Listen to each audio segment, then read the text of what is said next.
pressure, distress, confidence, lack of mentorship, lack of resources, lack of information. My name is Michelle Perna. I'm a registered nurse and certified phlebotomy instructor. Throughout my career, I've worked in neonatal intensive care, IV infusions, and training and education. Healthcare professionals today are burning out at alarming rates, especially young healthcare professionals. I want to focus on young healthcare professionals because our seasoned healthcare professionals have simply had more time to perfect their clinical skills, more time to practice, more time to gain confidence. I was surprised to find out that 20% of the nursing workforce alone is planning on leaving the field by 2027.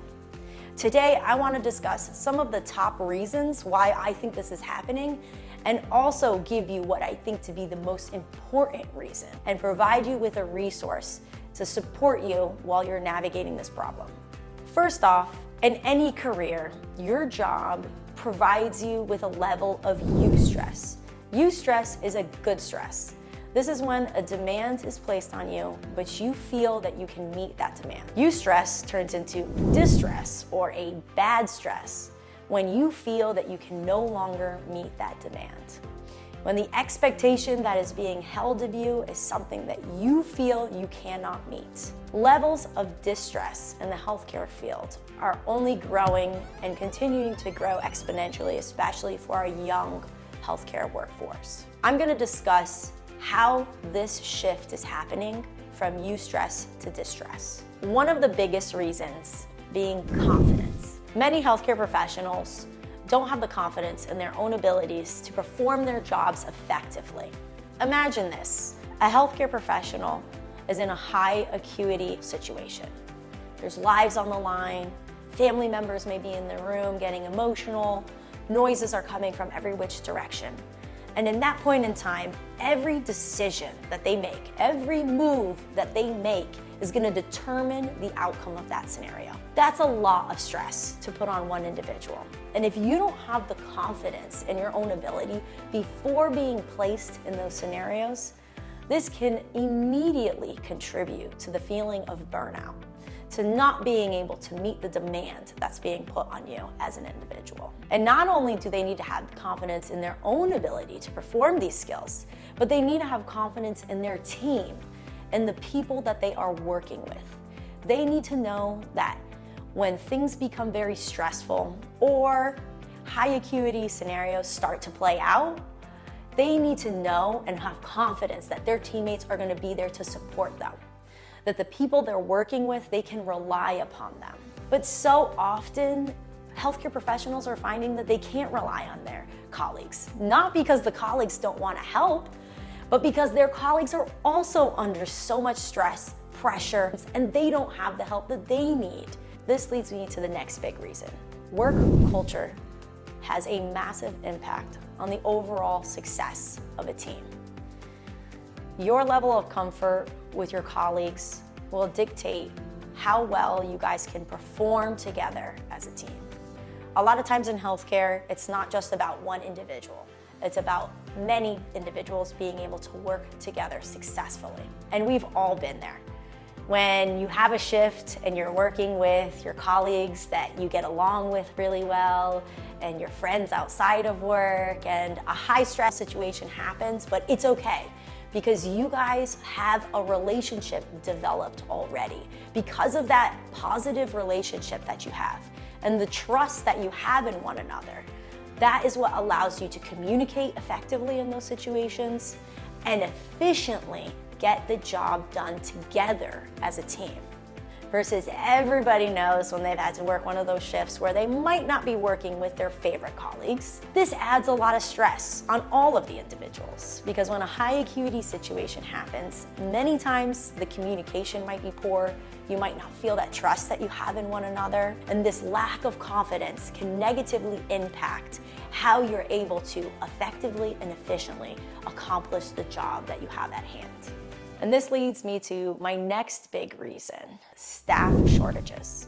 This is a well-documented reason now, being that The entire healthcare industry in the United States is experiencing massive staff shortages across the board, regardless of what type of healthcare professional that you are.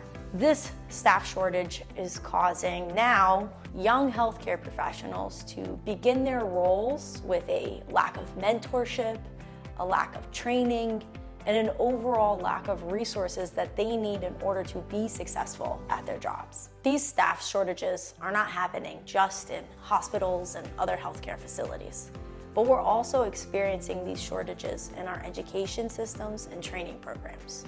This lack of educators is what I believe is contributing to our biggest and the most important reason being a lack of training and skills development for healthcare professionals.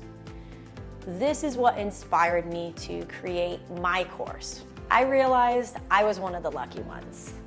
I received exceptional training, resources, and mentorship when I first started my career. After graduating from nursing school, I received 6 full months of didactic and hands-on training when I started my first job. I got to work one-on-one with an exceptional nurse and educator. She watched my every move and provided me with the individualized training I needed in order to succeed. This built the infrastructure for my career and allowed me to grow as a healthcare professional and develop the confidence I needed to perform these skills under high-stress situations. Later in my career, I found myself supporting my colleagues in their clinical skills development. This naturally led me to transitioning my career towards training and education. When I started in training and education, I was traveling a lot and working with all different types of healthcare professionals throughout the country. Working with these healthcare professionals, I found that most of the time it wasn't a lack of competency or intelligence on their ability to succeed in these skills. It was merely a lack of information. They had never received appropriate training or the right details that they needed to know in order to succeed.